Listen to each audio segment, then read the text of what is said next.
Good afternoon, class. My name is Edwin Crittendon II, and today I just wanted to talk to you about a man that's been very influential in my life, that being my father, Edwin Crittenden Sr. And I want to start today off with a quote. When I stand before God at the end of my life, I would hope that I would not have a single bit of talent left and could say I used everything he gave me. I feel like nobody embodies this more than my father. Growing up the youngest of four to Delbert and Thelma Crittenden, my dad found a knack for gaining information and cultivating knowledge from a young age. He actually one of his hobbies from the time he was a from the time he was a child was reading the encyclopedia. I mean, who reads the encyclopedia as a child?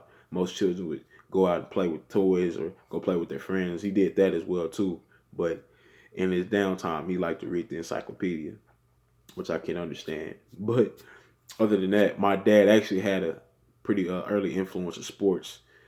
Uh, Growing up, he played several sports. He played football. He threw the discus. He swam. He played golf. He tried baseball too, but that ended up being my forte instead of his. He actually got hit in the head with a baseball bat, but that's another story.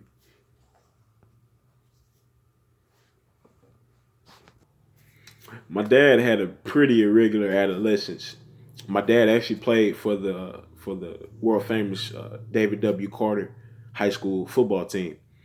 He was a graduated at Carter High School in 1990 and was a junior on that 1988 unprecedented state championship team that they've done several movies and documentaries about, which he's actually participated in a few of those.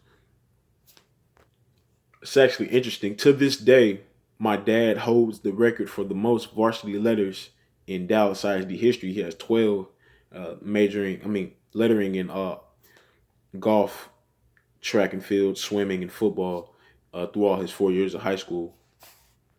He was also a member of the National Honor Society and FCA, and had several different things. My dad sang in the choir. He actually was on a gospel album when he was in middle school.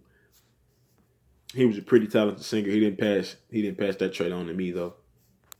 As my dad approached graduating high school in the spring of 1990, he signed a letter of intent to play football at the University of Texas, and went there, spent 2 years there, and kind of felt that it was time. He needed to change scenery, being in the PWI and one of the only black kids. Didn't have a lot of black friends to relate to. Had some, but not a lot.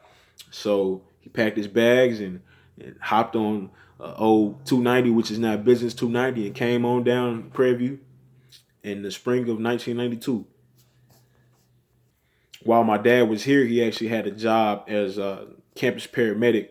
He used to drive around those emergency services trucks and tended to students and faculty members and people all around the city of Prairie View during those days. It saved a lot of lives, and a lot of people to this day, if they know my dad and see me, they thank him or tell me to say that they said thank you for doing what he did then. While he was here, he was actually a biochemistry major, but well into his adult life, my dad didn't go into the medical profession. My dad actually became a contractor and a businessman and a philanthropist uh, and an entrepreneur. My father builds houses. He's also a reverend. So as you can see, my dad actually dabbles in a lot of different things. It's kind of hard to keep him on one subject. He's pretty much all over the place, but he's thankful for it, and I'm thankful for being able to see it from a young age, and it helped molding me to the person I am today, being a man of many hats myself. Today, as a 48-year-old father, I feel like my dad has found peace with the decisions that he's made in his life and how he's raised me. And now, as I take on the world, he's sitting and watching how I approach things, and he's able to say that he made a lot of good decisions when it came to my parenting.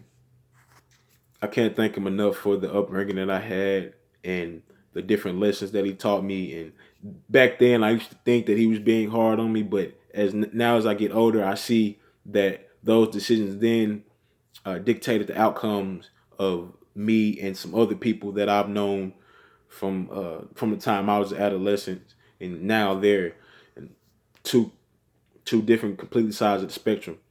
Some are dead, some are in jail, and I'm here blessed to be at Prairie View doing this. So I can't thank them enough.